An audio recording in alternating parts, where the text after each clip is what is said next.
بسم اللہ الرحمن الرحیم۔ حضرت ابو ایوب انصاری رضی اللہ عنہ، اس جلیل القدر صحابی کا اسم گرامی خالد بن زید ابن کلیب تھا۔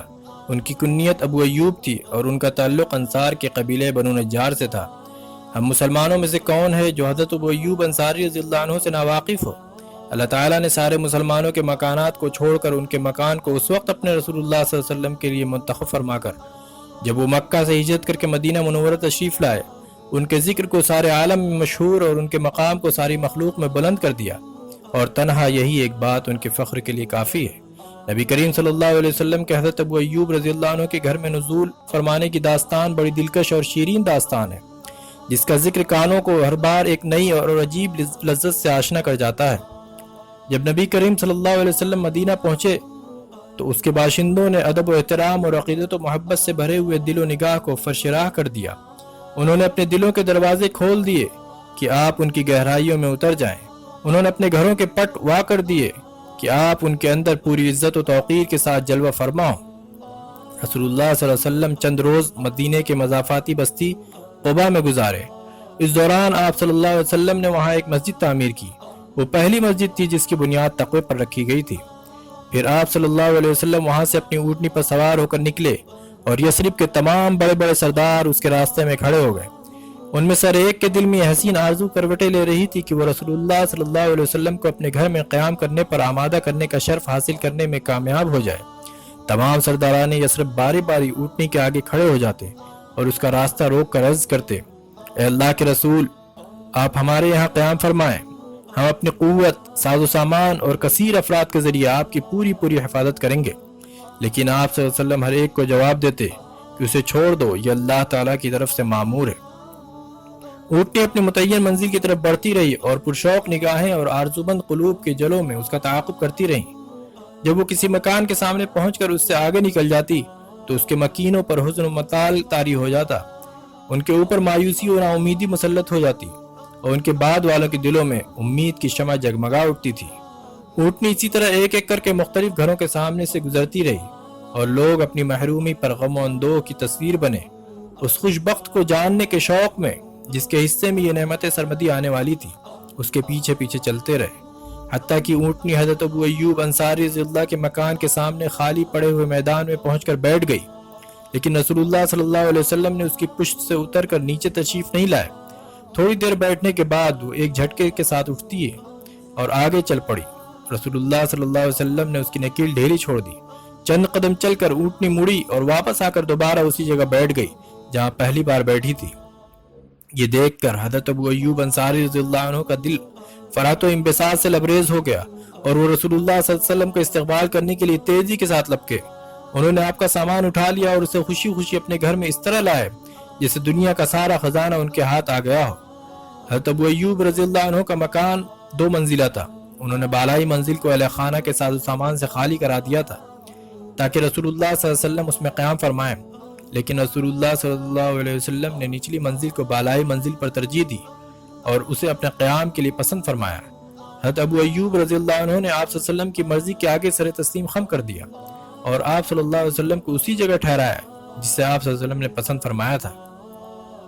جب رات ہوئی اور آپ صلی اللہ علیہ وسلم آرام فرمانے کے لیے اپنی شقابگاہ میں تشریف لے جا چکے تو حضرت ابو ایوب رضی اللہ اور ان کی اہلیہ بالائی منزل میں چلے گئے، لیکن جیسے ہی انہوں نے دروازہ بند کیا مان ان کے دل میں خیال آیا اور اپنی اہلیہ سے مخاطب ہوئے، تمہارا بھلا ہو، یہ ہم نے کیا کیا؟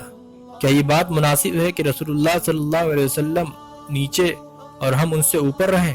کیا یہ بات ہم کو زیب دیتی ہے کہ ہم رسول اللہ صلی اللہ علیہ وسلم کے اوپر چلیں؟ کیا رسول اللہ صلی اللہ علیہ وسلم اور وحی الہی کے درمیان حائل ہونا ہمارے لیے زیبا ہے؟ اس صورت میں تو ہم تباہ و برباد ہو جائیں گے۔ اس وقت دونوں میاں بیوی سخت حیرانی و پشیمانی سے دوچار تھے اور ان کے سمجھ میں کچھ نہیں آ رہا تھا کہ وہ کیا کریں۔ وہ دونوں رات بھر بے چین رہے۔ آخرکار ان کو اس وقت تھوڑا سا سکون میسر آیا جب وہ بالا خانہ کے اس گوشے میں سمٹ گئے جو رسول اللہ صلی اللہ علیہ وسلم کے اوپر واقع نہیں تھا۔ وہ دونوں وہیں گوشہ گیر ہو گئے، اگر چلتے تو بیچ میں چلنے کے بجائے کنارے کنارے چلتے تھے۔ صبح کو حضرت ابو ایوب رضی اللہ عنہ نے بارگاہ رسالت میں عرض کیا، آج رات میں نے اور ام ایوب نے آنکھوں میں کاٹی ہے۔ آپ صلی اللہ علیہ وسلم نے وجہ پوچھی تو عرض کیا کہ اللہ کے رسول، رات بھر ہم کو یہ احساس بے چین کیے رہا کہ ہم جس مکان کے بالائی منزل میں ہیں آپ اس کے نیچے تشریف فرمائیں، اور جب ہم چلتے اور حرکت کرتے ہیں تو دھول اور گرد و غبار کے آپ کے اوپر گر کر آپ کے لیے اذیت کا سبب بنتی ہے۔ پھر اس پر مستعد یہ کہ آپ کے اور وحی الہی کے درمیان حائل ہو رہے ہیں۔ ابو ایوب، اس کی فکر اور پرواہ مت کرو۔ رسول اللہ صلی اللہ علیہ وسلم نے ان کو تسلی دیتے ہوئے فرمایا، چونکہ بکثرت لوگ میرے پاس ملنے کے لیے آتے رہتے ہیں، اس لیے نیچے ہی رہنا میرے لیے مناسب اور آرام دہ ہے۔ حضرت ابو ایوب رضی اللہ کہتے ہیں کہ میں نے رسول اللہ صلی اللہ علیہ وسلم کے حکم پر سر تسلیم خم کر دیا اور بالائی منزل میں قیام پذیر رہا، یہاں تک کہ ایک سرد رات کو ہمارا پانی کا گھڑا ٹوٹ گیا اور اس کا پانی اوپری منزل کے فرش پر پھیل گیا۔ ہم دونوں میاں بیوی اس کے پھیلے ہوئے پانی کو جذب کرنے کی طرف متوجہ ہوئے۔ اس وقت ہمارے پاس صرف ایک ہی کمبل تھا جس کو ہم لحاف کے طور پر استعمال کرتے تھے، اس خوف سے کہ کہیں یہ پانی نیچے ٹپک کر رسول اللہ صلی اللہ علیہ وسلم کے لیے باعث پریشانی نہ بن جائے۔ ہم نے اسی کمبل میں پانی کو جذب کر لیا۔ پھر صبح کے وقت میں نے بارگاہ رسالت میں حاضر ہو کر عرض کیا، میرے ماں باپ آپ پر فدا ہوں، مجھے اچھا نہیں لگتا کہ میں آپ سے اوپر رہوں اور آپ مجھ سے نیچے رہیں۔ پھر میں نے رات کو پیش آنے والا گھاڑے کا واقعہ آپ صلی اللہ علیہ وسلم کے گوش گزار کر دیا اور آپ سے بالائی منزل میں منتقل ہو جانے کی درخواست کی۔ آپ نے میری یہ درخواست منظور فرما لی اور اوپر کی منزل میں منتقل ہو گئے۔ اب میں ام ایوب کے ساتھ نیچے آ گیا۔ رسول اللہ صلی اللہ علیہ وسلم حضرت ابو ایوب رضی اللہ کے مکان میں تقریباً 7 مہینے تک قیام پذیر رہے، یہاں تک کہ جب اس زمین میں مسجد کی تعمیر مکمل ہو گئی جس میں اونٹنی بیٹھی تھی تو آپ صلی اللہ علیہ وسلم نے ان حجروں میں منتقل ہو گئے جو مسجد کے ارد گرد آپ کے اور آپ کی ازواج مطہرات کے لیے بنائے گئے تھے، اور آپ حضرت ابو ایوب رضی اللہ کے پڑوس میں رہنے لگے۔ کتنے اچھے اور کتنے شریف پڑوسی تھے جو ان دونوں کو میسر آئے تھے۔ حضرت ابو ایوب رضی اللہ رسول اللہ صلی اللہ علیہ وسلم سے غیر معمولی محبت کرتے تھے، اور خود رسول اللہ صلی اللہ علیہ وسلم کو بھی ان سے ایسی محبت تھی جس نے باہمی تکلفات کے سارے پردے درمیان سے اٹھا دیے تھے، یہاں تک کہ رسول اللہ صلی اللہ علیہ وسلم ان کے گھر کو اپنا ہی گھر سمجھتے تھے۔ حضرت عبداللہ بن عباس رضی اللہ بیان کرتے ہیں کہ ایک روز حضرت ابوبکر گرمی کی ایک سخت دوپہر میں گھر سے نکل کر مسجد کی طرف آئے۔ حضرت عمر رضی اللہ عنہ نے ان کو دیکھ کر پوچھا کہ ابوبکر، آپ اس وقت گھر سے کیوں نکلے ہیں؟ حضرت ابوبکر رضی اللہ نے جواب دیا، بھوک کی شدت اور بے چینی کی وجہ سے۔ حضرت عمر رضی اللہ نے کہا، خدا کی قسم میرے گھر سے نکلنے کا سبب بھی یہی ہے۔ اتنے میں رسول اللہ صلی اللہ علیہ وسلم بھی اپنے حجرے سے تشریف لائے اور ان دونوں سے حضرات سے دریافت کیا، آپ دونوں اس وقت کس غرض سے اپنے اپنے گھروں سے باہر نکلے ہیں؟ واللہ ہم سب اس بھوک سے بے چین ہو کر نکلے ہیں جس کو ہم اپنے اندر شدت سے محسوس کر رہے ہیں۔ دونوں نے جواباً عرض کیا، اس ہستی کی قسم جس کے قبضہ قدرت میں میری جان ہے، میں بھی اسی سے پریشان ہو کر گھر سے قدم نکالا ہے۔ آپ صلی اللہ علیہ وسلم نے فرمایا، اٹھیے میرے ساتھ چلیے، اور تینوں حضرات حضرت ابو ایوب رضی اللہ عنہ کے یہاں پہنچے۔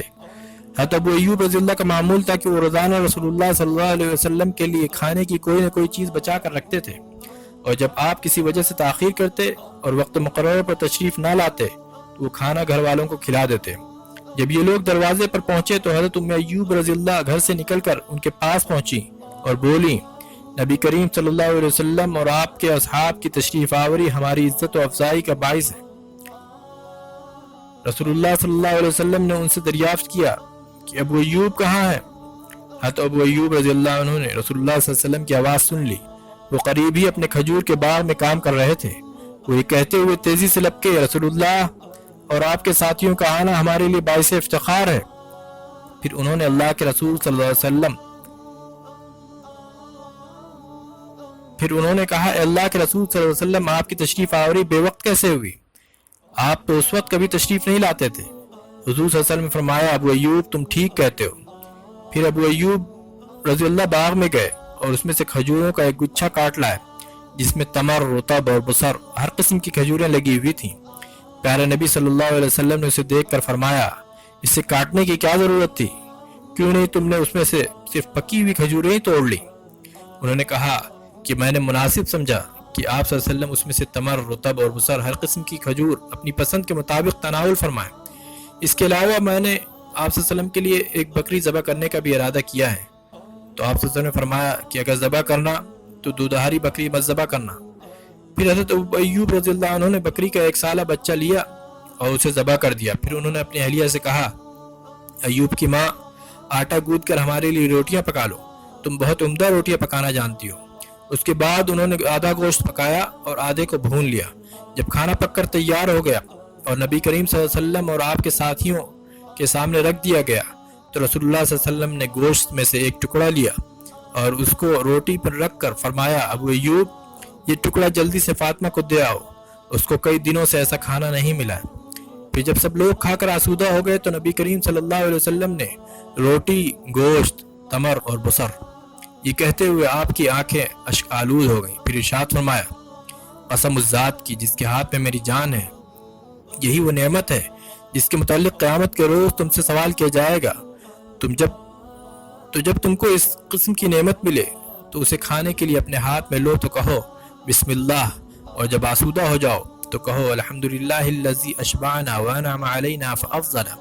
اللہ کا شکر ہے کہ جس نے ہم کو آسودگی بخشی، ہم کو انعام سے نوازا اور ہمارے اوپر مہربانی کی۔ پھر آپ صلی اللہ علیہ وسلم جانے کے لیے اٹھ کھڑے ہوئے اور چلتے چلتے حضرت ابو ایوب رضی اللہ سے فرمایا، کل ہمارے پاس آنا۔ آپ صلی اللہ علیہ وسلم کا معمول تھا کہ جب کوئی شخص آپ کے ساتھ احسان کرتا تو آپ صلی اللہ علیہ وسلم اس بات کو پسند کرتے کہ اس کے احسان کا بدلہ چکا دیں۔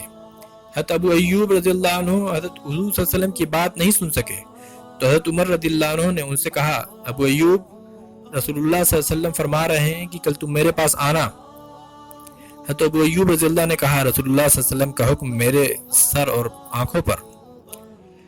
جب دوسرے دن حضرت ابو ایوب رضی اللہ عنہ رسول اللہ صلی اللہ علیہ وسلم کی خدمت میں حاضر ہوئے تو آپ صلی اللہ علیہ وسلم نے ایک لونڈی جو آپ کی خدمت کیا کرتی تھی یہ کہتے ہوئے عنایت فرمائی کہ ابو ایوب، اس کے ساتھ حسن سلوک کے ساتھ پیش آنا، یہ جب تک ہمارے یہاں رہی ہم نے اس میں سوائے خیر کے کچھ نہیں دیکھا۔